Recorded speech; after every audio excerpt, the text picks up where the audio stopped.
Главные события уходящего четверга, 7 ноября, в материалах наших корреспондентов. Это итоги дня. В студии Петр Васильев. Здравствуйте. Вот основные темы.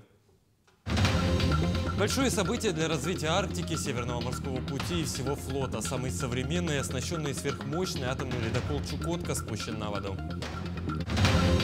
20 новых автобусов передали школам и колледжам в Якутии, в их числе 2 сельские школы арктических районов.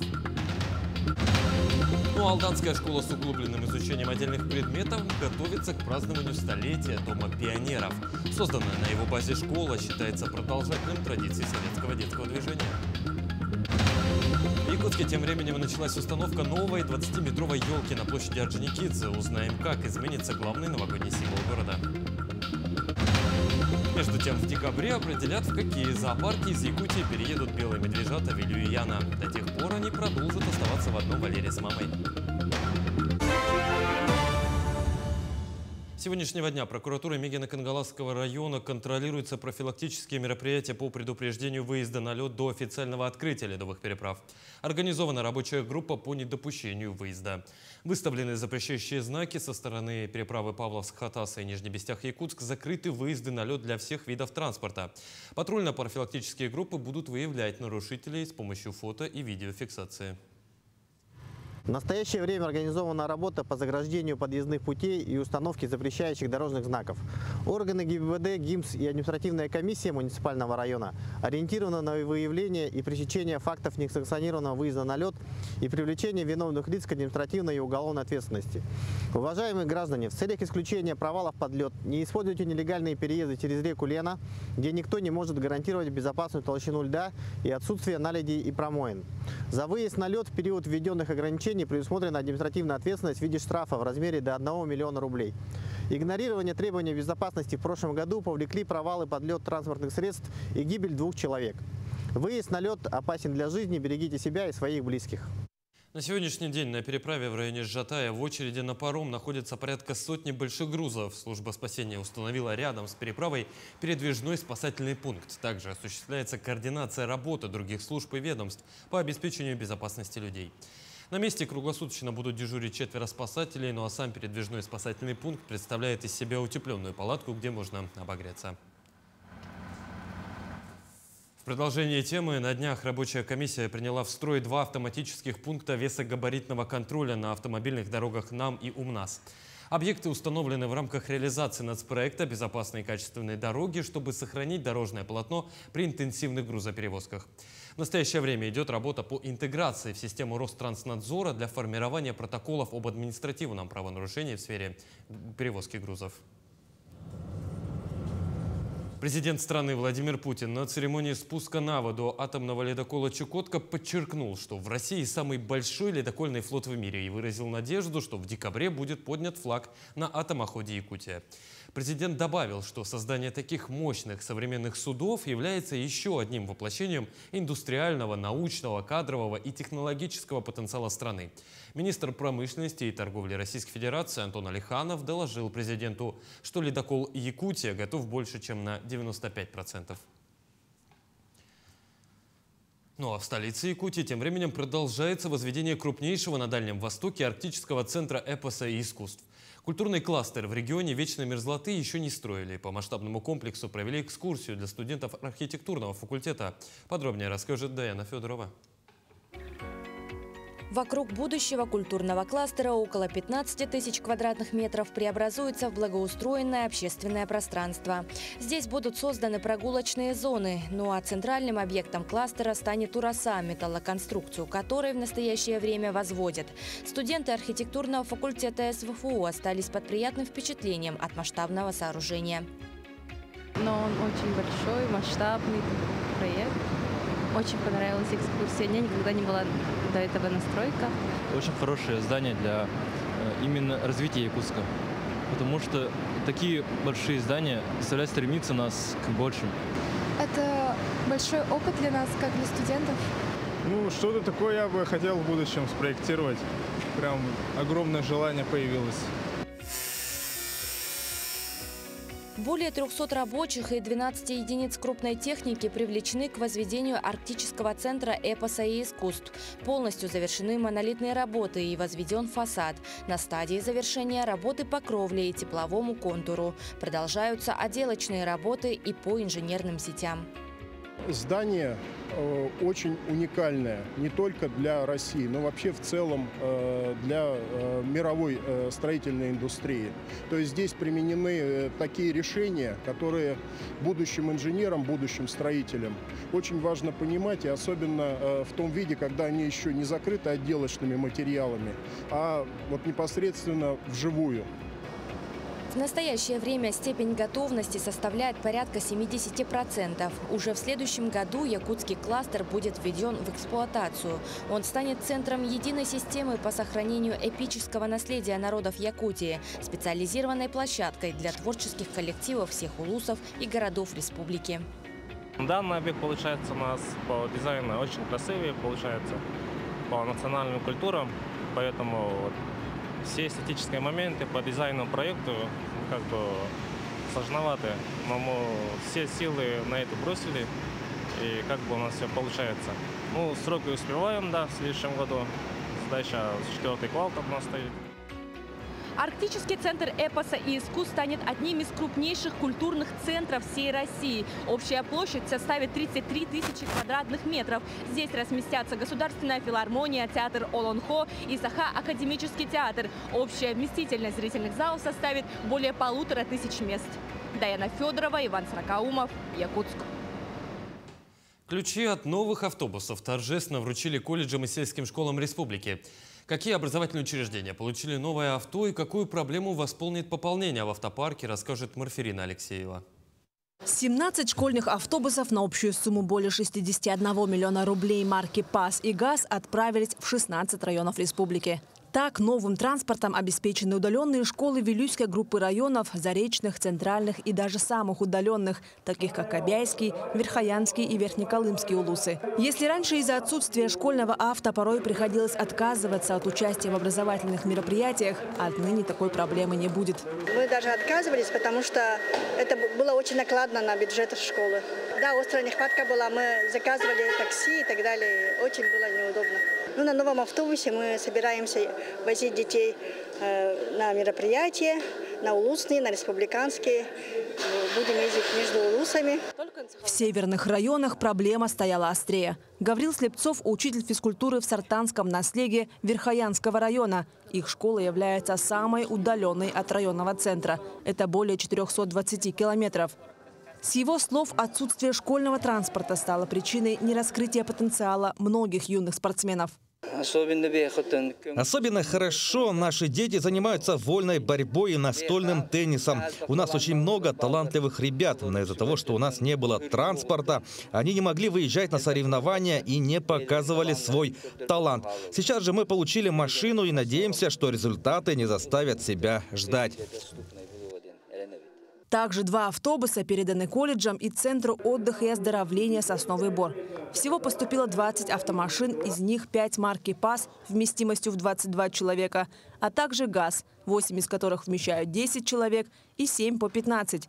Все машины оборудованы северной комплектацией, адаптированы под климатические особенности Якутии. Дополнительное оборудование печкой и установлены дополнительные стекла, это толщина стекол. И как раз вот новые автобусы оснащены всеми новыми требованиями. Есть тахограф, спутниковое устройство ГЛОНАСС. ГЛОНАСС есть и еще... Этот автобус оборудован дополнительными полками. Например, дети могут там хранить коньки, школьные сумки и другие принадлежности. И все сиденья оборудованы ремнем безопасности. Ну, то, что сейчас есть современно, все полностью оборудованы данные автобусы. За 4 года в Якутии осуществлена поставка 213 школьных автобусов. Обновление школьных автобусов по всей стране продолжается с 2016 года. С тех пор в Якутию прибыло 507 единиц транспорта. Марфирина Алексеева, Григорий Охлопков, Якутск. Многодетным семьям стало проще получать льготы. Предъявить удостоверение и получить скидку можно, показав QR-код из приложения госуслуги. Электронный документ можно использовать по желанию наравне с бумажным. С QR-кодом можно сходить в музей, театр или на выставку со скидкой. Удостоверение многодетной семьи можно загрузить на госуслугах в разделе «Документы». Оно появится в виде изображения документа с двух сторон и QR-кода. Отмечу, что новая разработка с 1 октября по 31 декабря будет тестироваться и усовершенствоваться. Многодетный родитель подходит в эту организацию, предъявляет QR-код, и вот эта организация, которая предоставляет скидки, она может скачать этот код и, соответственно, подтвердить статус многодетного родителя и предоставить соответствующие преференции. Но пока это идет в пилотном режиме, это только работа начинается, она проводится на уровне Министерства труда и социальной защиты Российской Федерации и Министерства культуры. Значит, это пилотируется на государственных и муниципальных учреждениях культуры. Алданская школа с углубленным изучением отдельных предметов готовится к празднованию столетия Дома пионеров. Созданная на его базе школа по праву считается продолжателем традиций советского детского движения в районе. Один из вопросов, которые весьма актуальны в преддверии юбилея, касается строительства типового здания. В кутерьме подготовки к празднику достижениями и планами педагоги поделились с нашими коллегами. Уроки закончились, но юным журналистам школы с углубленным изучением отдельных предметов отдыхать некогда. Ребята работают над озвучиванием фильма. Создание ролика составляет лишь одно из направлений работы юнкоров по отражению основных вех истории – пионерского движения района и школы. Это работа с архивными материалами, это запись видеороликов для торжественной части юбилейного дня и написание и создание материалов, статей, заметок для газеты. В этот раз мы сотрудничаем с газетой «Возрождение Алдана». Тем временем в актовом зале идет репетиция. Девочки в образах легкокрылых чаек отрабатывают композицию, которая будет частью спектакля. Легенду об алых парусах гости и зрители увидят на праздничном концерте, посвященном столетию Алданского дома пионеров. Те, кто прошел эту школу пионерскую, я думаю, что это те люди, которые сегодня достойно трудятся и нашим поколениям, новым поколениям, отдают все лучшее, что было в их жизни. 100 лет назад, в 1924-м, в Алдане, тогда еще прииски незаметном, началось зарождение пионерии. И сегодня традиции самого массового детско-подросткового объединения страны Советов продолжает школа с углубленным изучением отдельных предметов. Мы с прошлого года, наши активисты у движения первых приняли участие, являются до сих пор участниками акции «Хранители истории». Это то движение, которое берет под свое крыло какой-то объект в городе и за него несет ответственность, убирает его. Мы взяли, естественно, это наш памятник Владимиру Ильичу Ленину. История школы неразрывно связана с развитием пионерского движения района. Все начиналось с Дома пионеров. Пожалуй, все пионеры-алданцы, ныне представители зрелых и старших поколений, пробовали силы в тех или иных кружках, секциях и студиях. Со сменой эпох Дом пионеров был преобразован в Центр детского творчества, под сенью которого система доп. Образования продолжила работать. Мы обновили кружки. Мы обновили работу, то есть если раньше у нас упор был на школу пионерского актива, школу комсомольского актива, то здесь мы больше стали заниматься, естественно, социумом. Возродили кружки технического творчества, авиамодельный возродился. Тогда было много выбора. Я и посещала юнацкий, театральный, танцевальный, но походила и на мягкую игрушку, но мой выбор пал на театральный и на танцевальный. Это те кружки, которые я посещала долго, да, и практически закончила эти кружки уже с окончанием школы. 30 лет назад на базе Центра детского творчества были открыты общеобразовательные классы. Так началось становление школы. Приоритет ставился как на формирование у детей прочных знаний, так и на творческое развитие каждого ребенка. Вновь образованная школа стала родоначальницей множества проектов. В их числе популярный среди детей и их родителей районный турнир «Интеллект будущего». И до сих пор мы это проводим. В этом году мы провели такой марафон для наших пап района. Вот. И так как год семьи у нас, этот год 2024, мы еще планируем поэкспериментировать и с семьями. Некоторые выпускники возвращаются в родные кабинеты в качестве педагогов. Матвей Букарев получил аттестат в 2017-м, а 2 года назад в школу с углубленным изучением отдельных предметов пришел учитель информатики, биологии и музыки Матвей Юрьевич.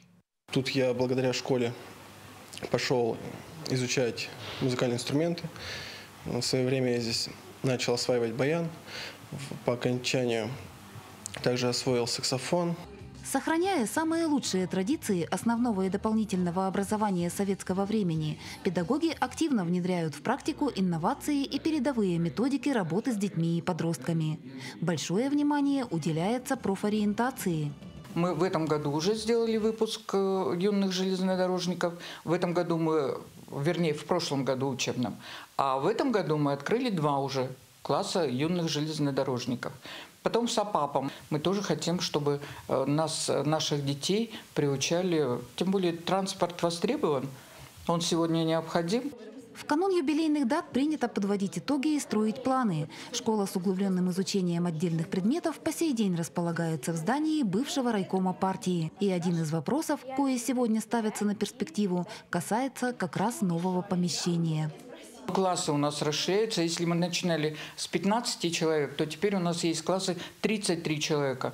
В типовых зданиях эти 33 человека могли бы в классах сидеть, а здесь мы стараемся как-то потесниться, расписание составлять так, чтобы могли дети сидеть нормально и учиться и так далее. И, конечно, этот вопрос будоражит.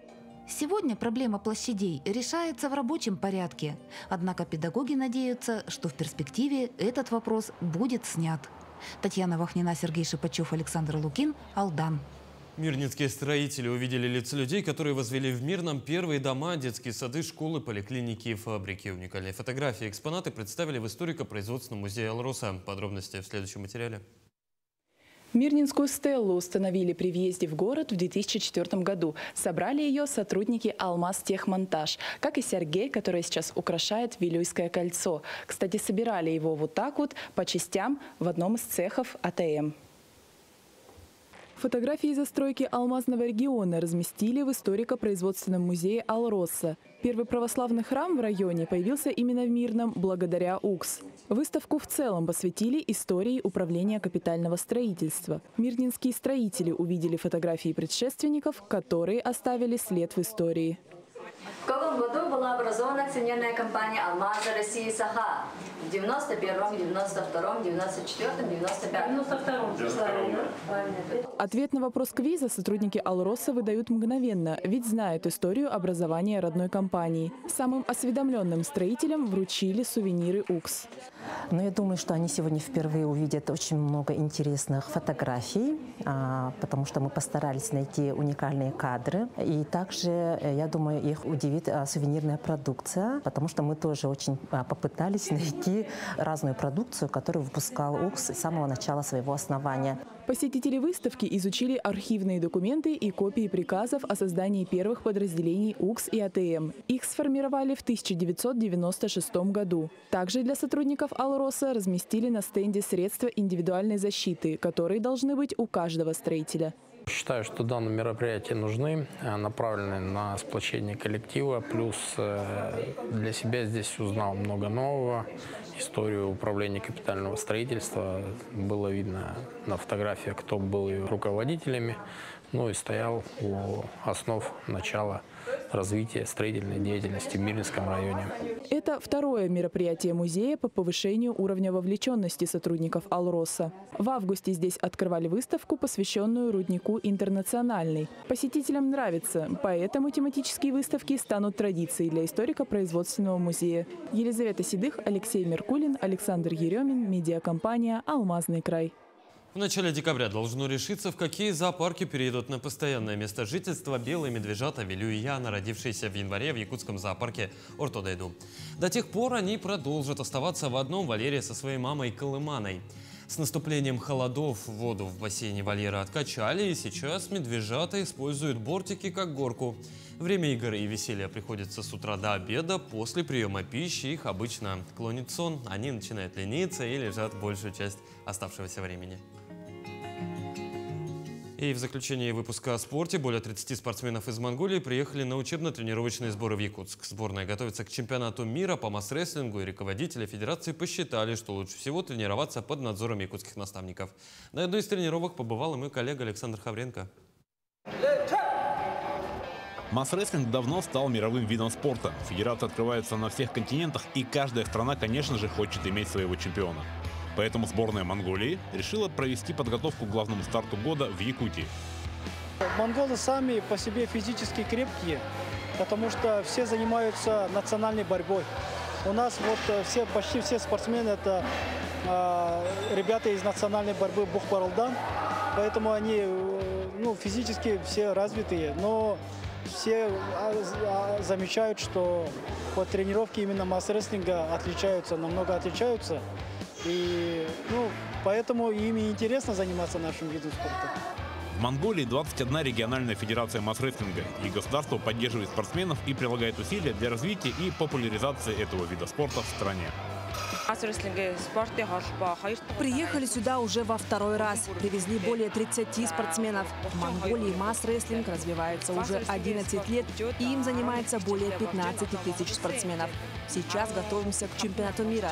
Надеемся завоевать призовые места и очень рассчитываем на чемпионские титулы. И мы очень хотим, чтобы в 2025 году чемпионат мира по масс-рестлингу прошел у нас, в Монголии. По мнению руководителей федерации, у многих ребят есть шансы завоевать медали чемпионата. Главное снять зажимы и изучить масс-рестлинг изнутри. А где это можно сделать лучше, как не в Якутии?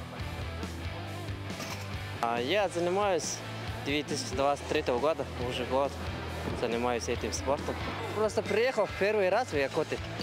И тут тренируюсь масс-рестлингом. Есть новая техника, мы учимся, и другие предметы еще. Хочу стать чемпионом мира. Якутские тренеры, которые работают с монгольскими спортсменами, отмечают высокий уровень подготовки и знаний. У монгол уже второй или третий год уже занимаются масс-рестлингом, и у них уже достаточно большой опыт, оказывается.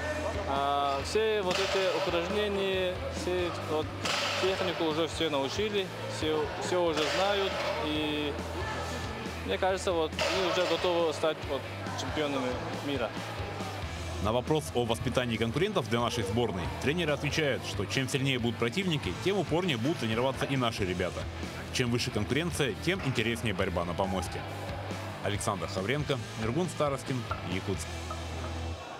В Якутске тем временем устанавливает главный символ Нового года – елку. Сегодня на площади Орджоникидзе начались работы по возведению конструкции. Как сообщают эксперты, в этом году на площади будет новое зимнее оформление. Подробности знает Тимур Колмогоров. Высота новогодней конструкции составит не менее 20 метров. Новая елка сохранит свой национальный колорит. Ее украсит скачущий северный олень, а вокруг дерева переплетутся узоры. Кроме того, в этом году на ее верхушке разместится круглый орнамент в виде якутского оберега Бейс-Харах. Площадь также претерпит изменения. На ней будет представлена экспозиция ледяных скульптур, выполненных в якутском стиле, а зимний световой фонтан приобретет форму якутской чаши – кытыя. Елка будет возводиться в два этапа. Первый этап у нас это возведение семиярусной конструкции самой елки.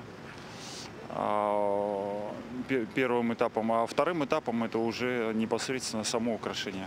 То есть будет установлено специальное покрытие, на которое будут навешиваться световые конструкции. Вокруг елки будет установлен красивый ледовый барьер, который будет служить дополнительным украшением самой елки. Та же самая бригада у нас приступит к сборке второго элемента украшения. Ну а жители и гости столицы с нетерпением ждут, когда площадь преобразится. Я в этом психотеатре работаю около 66-го года. И рада очень, как дети радуемся, когда начинают елку ставить. Новый год уже скоро, а каждый раз она красивее и красивее. Так что душа радуется.